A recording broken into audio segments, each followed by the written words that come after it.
Welcome to Module 3.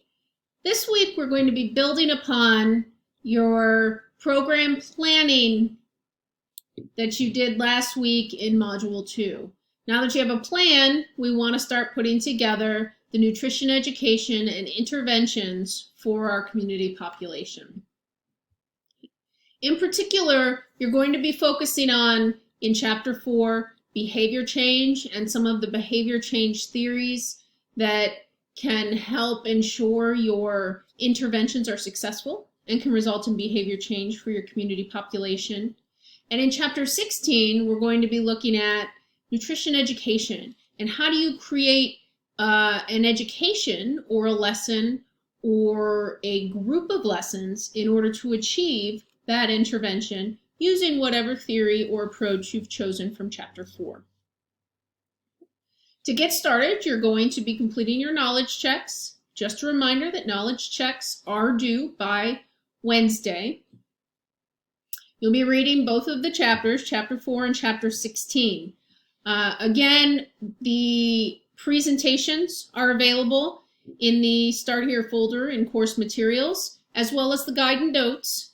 I find the guided notes helpful personally just because it helps me focus on what to read, so that you're not just blindly reading and you're looking for the actual important nuggets that are within each of these chapters.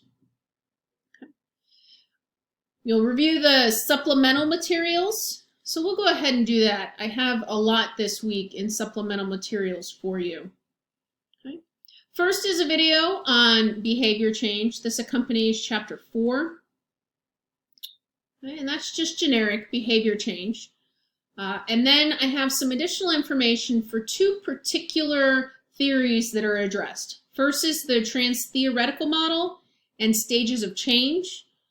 Within nutrition, using this stages of change approach is almost imperative. You need to know if whomever you're educating or counseling or working with is ready, right? Which stage of change are they actually in? I'll let you read Chapter 4 and watch this video to learn what those stages are.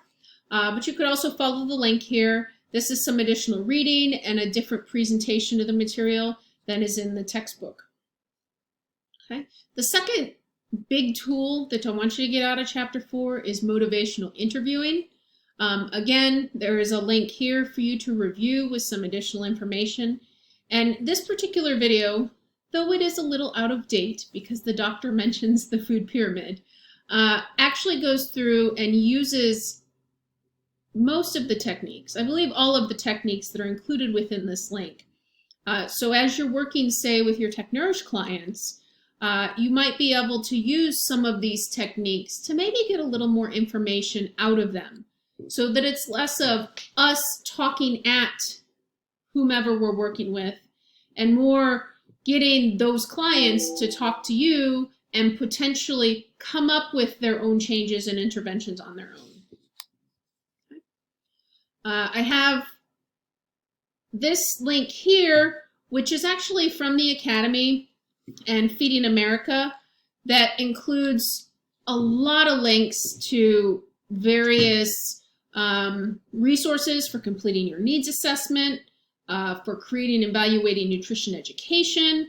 And so it's a really nice consolidated list that comes from an organization that we know is looking at the evidence-based aspect of the materials, since it's from the Academy. Okay. And then I also included in here this folder. This folder includes lots of existing nutrition education materials. As community nutritionists, we are usually limited on time and budget. So trying to create all of our nutrition education materials from scratch, it just isn't realistic. We don't have time for it. So going to the resources that other organizations have put together is a necessity in community nutrition. So these are a few, from the Dairy Council to My Plate, which I hope we're all very familiar with. I did add in this recipe database that was mentioned during orientation from the Greater Pittsburgh Community Food Bank. And there's some lesson plans and materials through, again, the USDA. This is the National Agricultural Library that, while it includes My Plate, has some additional information. Texas, your states, the state extension offices create a lot of materials that can be used within state and by other folks around the country. So I have some from Texas. Kansas State Extension Office tends to have one of the best collections of materials for women, infants, and children for those particular populations. So I included that here. Georgia State Extension Office happens to be the National Center for Home Food Preservation.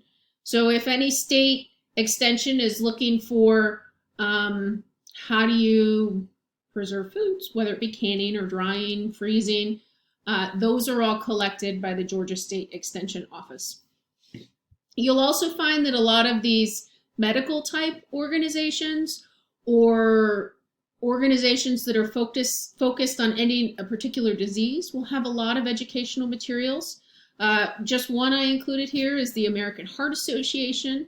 But if you're working on maybe a group that supports individuals with Alzheimer's, the Alzheimer's Association, whichever page that is, also has, again, materials for that particular population that you may be educating. Okay. At orientation, we learned about FNEP, with that being one of the programs that the Penn State Extension Office supports. Here is the New Jersey FNEP. They happen to have a lot of education lesson plans. I included this because it's really focused on adults. A lot of what is out there tends to be school-age children. You may not be working with a school-age population. So if you think about all the folks that Jen said she talks to from the Penn State Extension Office, the Allegheny County branch, she's working with seniors. So those school-age lesson plans aren't going to work for her. So here's an example of some lesson plans. This list is by no means exhaustive. If you are finding something that you think is a great resource, let me know and I will add it in here. We will go back and a little bit more about the assignments for this week. You again do have another group project. You will be with different group members this week. Okay, so this is your new one. This is all done within MindTap again, but unfortunately, this particular assignment in MindTap is designated as a case study versus being an actual group project. So I can't turn it on like I did last week for Module 2 so that only one person has to enter the responses. So this week, you should all work together and you can use a collaborative program like Google Docs in order to put your responses together. But then all members need to take those responses and put them into MindTap. It's just unfortunate the way the software is. It makes it a little more straightforward when it comes to grading, so I make sure I don't miss someone if you only end up having one person submit. Okay? But as a part of this MindTap case study, you will also be creating an individual lesson plan. All right, so this lesson plan, again, does not have to be individual. You will create one lesson plan, but because this is being submitted in Blackboard, I can have the folder turned on and only one group member needs to submit. So you should see once one group member submits the lesson plan within Blackboard that everyone's able to see that submitted. Okay. Additionally, continue researching the topic for your choice lesson. If you don't remember what those topics are, go to this lesson planning resources folder. The very first file in that folder is the listing of the Your Choice lessons that you signed up for.